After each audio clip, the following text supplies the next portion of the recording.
In between my sophomore and my junior year in college, I had what I call the summer of 4 jobs. And 3 of them were pretty crappy, and one was not too bad. And the summer began with the 3 crappy jobs and then finished up with the job that I actually found to be kind of decent. And the reason why I had so many jobs was in part because 3 weeks tends to be about how long I'm willing to put up with a job that I really can't stand, or at least was back then. And I began the summer by moving in with my fiance into a portion of a house that was being rented out by us in Sheboygan Falls. Now, she was a local girl from Sheboygan, and her dad was a worker at the Kohler factory until he injured his back very early on. I think he was 19 or 20 years old, so he was on permanent disability. And her mom worked for UPS. I don't remember exactly what she did. She wasn't loading the trucks or anything like that, but she was doing something for them. And I was from down here, the greater Milwaukee area, and specifically at that time, Waukesha, where my mom had relocated. And I was living up there, to be able to spend time, together with my fiance over the summer, kind of laying down roots, you could say. The previous summer, I had come back down here, and I worked the entire summer for Shakey's Pizza. I've talked about that in another video. That was the summer that I also worked at Summerfest for Shakey's, and we visited back and forth, and we were young and at least thinking that we were in love.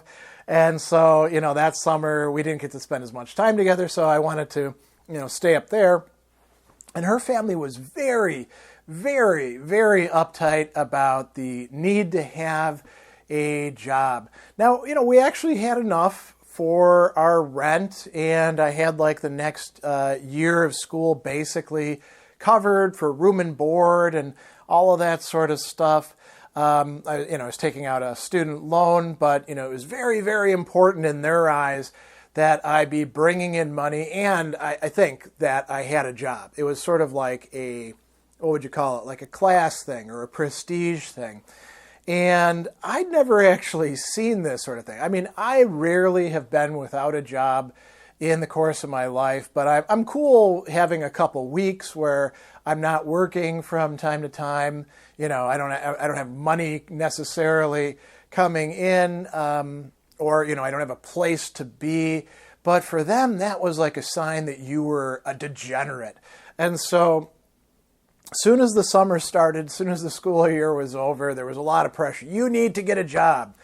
And in that area at that time, factory work was considered like particularly good. So everybody wanted to get into Bemis, for example, where they paid pretty high wages, or failing that, into Kohler or one of the other factories. And so I ended up applying for a job in a factory called JL French, and they made cam covers and oil pans, and I want to say some other car parts as well, out of die-cast aluminum, and I got the job. Predictably enough, it wasn't hard to get a job like that. You basically have to be able to, show that you've worked before and can fog a mirror, because the class of people that were working there before they washed out was pretty low. And so, I start working there, and you come in and you've got your steel-toe work boots, and you're dressed in your jeans and other, like a t-shirt and stuff like that. And the very first thing you got to do is pick out your work gloves, because working with this die-cast aluminum, if you don't wear gloves, it will just tear your hands to shreds quickly. And you want to make sure that the big barrels of gloves, you want to make sure that you've got like gloves that are really solid, not ones that are all torn up already. I learned that mistake the hard way, getting some chafing and blisters and stuff like that. And so the first day, they put me to work on a machine called the blaster, and it's got all these little tiny pellets of steel that you put all the parts that you get out of a giant crate onto these lattice works, you could call them, sort of like armatures or skeletons. And then they go through the machine, and the machine bombards them with these little tiny steel pellets, which go everywhere, right? Going under the machine, going outside, you're constantly sweeping up these things, and they get in your hair and, all over your body as well as you're sweating. But they would put a nice finish onto the cam covers and oil pans. And then you pull them off and you put them back into crates, and now they go to another part of the factory. And, it was pretty hard work. It was very hot in there. It was always like, in our part of the factory, it was about 100 degrees Fahrenheit. They were doing the die casting and, molding and stuff like that in another part of the factory where it got up to 130. So it was, it was tough work. Didn't pay particularly well. And I probably would have stayed there a while, but they started me doing two other things that I didn't really care for. One was doing this testing to seal testing in an area that you put the thing underwater and it would shoot air through it. And then if you saw air bubbles, you could tell the part was defective and you'd have to put it aside. I think it would just get melted down and reused. And I hated that in part because your fingers would get all wrinkly, but the worst part was your work boots and your socks would get soaked. And that was very uncomfortable. And it paid basically the same. And then after a while, I'm not sure why they sort of figured that I was a good guy for this, but they started trying to apprentice me to the tape and band man. And this is a guy who had kind of a privileged position within the factory because, not too many people could do what he did. Actually, I think anybody could have done what he did with proper training. But it was to package all of these parts in certain ways and make sure things went to the right spot. And there were only a few of these guys. And this guy was a nut job. As a matter of fact, I recognized him later on when I worked a different job later on in Sheboygan Falls, behind the counter of a convenience store, as being essentially what we would nowadays call a tweaker. He was addicted to these over-the-counter supplements or whatever they were called that you could buy at the time. It was basically legalized speed. And so the guy was not a very good communicator, and he's getting mad at me for not getting everything right away. And around the same time, my fiance's dad had said, well, I know a guy who is looking for somebody to help him out, and he'd pay you cash money, and it would be, a better job. It's tree cutting service. And I was like, well, okay, I'll go and meet with the guy. And he and I chatted. And I could tell there was stuff that was off about him, and I'll tell you about that in just a moment. But he was offering better money than J.L. French, and he's like, show up, a couple days from now, and we'll go through the whole thing. And so I quit my job at J.L. French after, about 3.5 weeks, and started working for this guy. And he had like I said, a tree cutting service. If you don't know what that means, he's got a big dump truck, a 2.5 ton, that would, haul this big wood chipper behind. And he had, chainsaws and other kinds of mechanical saws that you use to cut up, tree branches that need to be trimmed, or sometimes take a whole tree down, right? And then you got to cut the thing up. And I'd worked with chainsaws before in the Army. I enjoy that kind of work. It meant being outside, not stuck in a super hot factory, doing second shift. And so I was like, oh, this is going to be cool, right? Well, that part of the job actually was. He was a complete a-hole.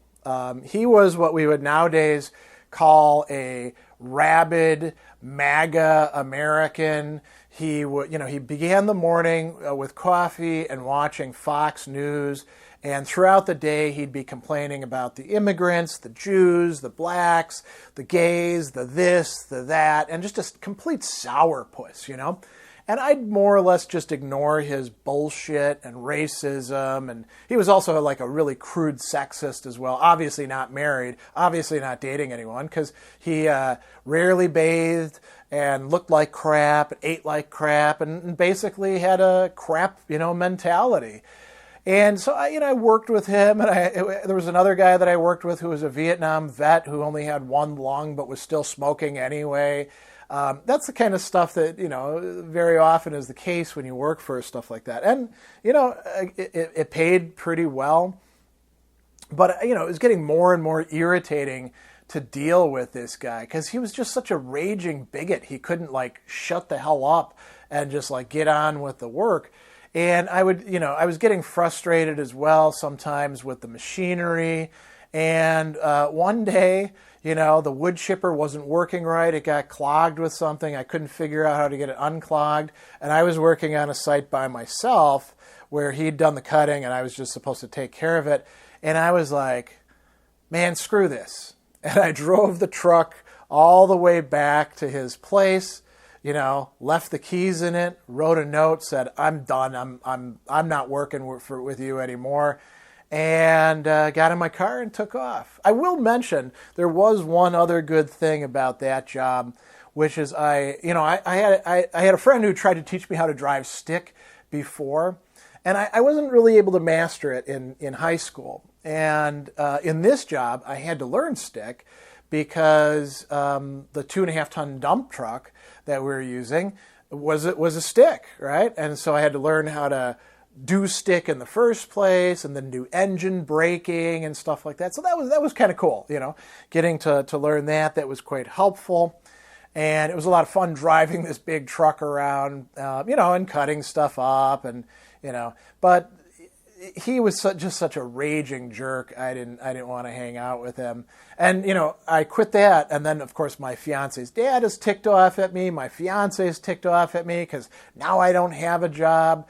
So I start going to the want ads. For those who don't, remember this or who aren't old enough for this to have been the experience, in the papers, you would have all these advertisements for work, like we're looking for workers to do this and this, call this number, or show up at this place, or apply here.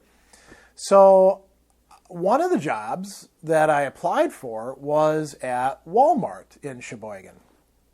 And I'd been there before shopping, never really paid much attention to it, although my fiance and her family were, big Walmart shoppers, right? So they were very happy that I was working at Walmart.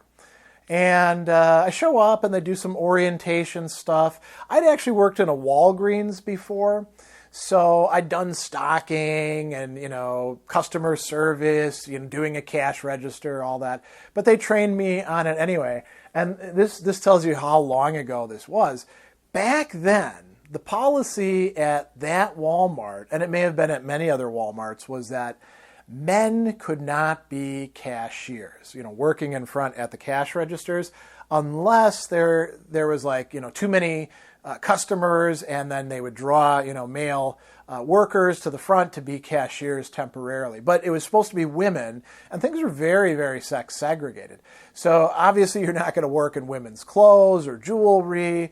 You could work as a guy in lawn and garden, electronics, men's clothes, obviously, and then where I ended up working, which was sporting goods and automotive. Now, sporting goods includes everything having to do with sports. Everything that's got a ball or a basket or anything along those lines, and it also included fishing and boating stuff, which was kind of cool because I was a big fisher person and I knew about boats. But then there was the automotive, and they had all these different products for automotive stuff, most of which don't actually work. And, they're for gearheads. They're for people who like working on cars. I've always approached cars as basically a means to the end of getting me to where I want to go. I don't care about cars. I'm not into them or anything like that. But I was expected to, help people out with them. And so they would come to me and they'd be like, here's an STP product. Is this going to improve my mileage? And at first I'd say stuff like, I don't know. I mean, let's take a look at the package and see if it says anything useful. And then they'd get mad at me. So I was like, screw this.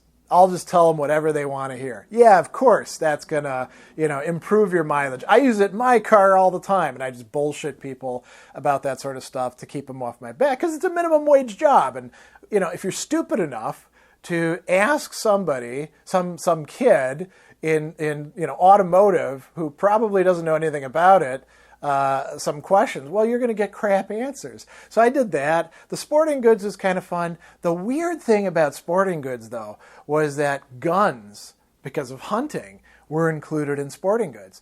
So we would sell fishing and hunting licenses there. We also sold a lot of guns, especially shotguns and rifles, sometimes pistols, though, too, and knives, of course. People were always buying knives.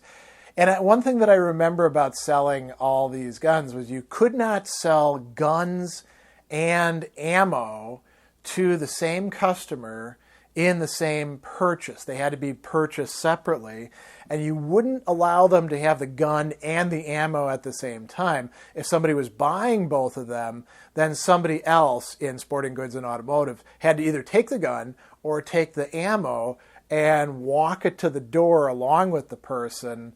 And then, once you got to the door and they went out of the door, you'd give them the ammo. So obviously, if they wanted to shoot the place up, they could have done it quite easily. But, at least you were like covering your bets, I suppose.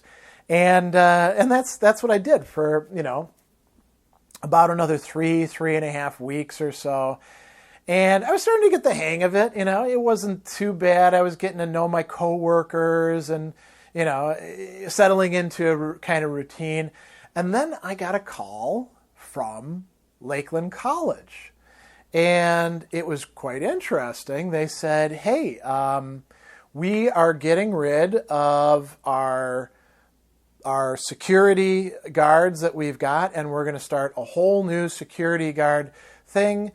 We've got somebody to run it. We just need a bunch of officers. You're ex-military. Would you be interested in doing this sort of thing? And I was like, yeah, that sounds pretty good. And so, we had to do some training, which was fine, and they gave us uniforms. And then we had, our shifts, and I started working second shift, which was kind of nice because it's cool and dark, and, you just walk around. And I'd be on till like 5 a.m. or so. And then they made me second shift supervisor. So now I'm like, the second in command from this other guy. And you had keys that would get you everywhere on campus. You could do stuff like if you wanted to make yourself a little meal, you'd go into the cafeteria and open the place up and get yourself some cereal or make yourself a sandwich. And it was kind of cool to walk around the campus and just to see all of the different things from different perspectives. Like, for example, at the mathematics and science building where I did a lot of my classes, there were all these lights outside. And so because of that, there were all these massive spider webs because the spiders would have, insects flying into them, and they'd get giant, just huge, like their bellies like that fat. And you'd watch these spiders, and you'd walk out by the little lake that they had, and go through the different steam tunnels underground, and it was pretty cool. There was also a lot of boring time involved in that, and sometimes there'd be things happening on campus, and you'd have to write people up or intervene or stuff like that. But it was a pretty decent job overall. And it didn't suck like these other 3 factory, tree cutting, and Walmart job did. So that's how I basically ended that summer, and kept my fiance and her family off my back because I was gainfully employed. I think they probably actually thought it was like better than the other jobs or something like that. And that's that was that summer. I did a lot of working. I more or less worked every summer, I think, except for the one where I went to back into Europe in between undergraduate and grad school when I was working here in Milwaukee for a year. But that's a whole different story. So that is the summer of 4 jobs. Maybe you find it interesting, but it certainly was a lot of work on my part over that time, and it was not the happiest of times, but I do enjoy working, and I can usually find something at any given job that's, interesting or enjoyable. So that's the whole story.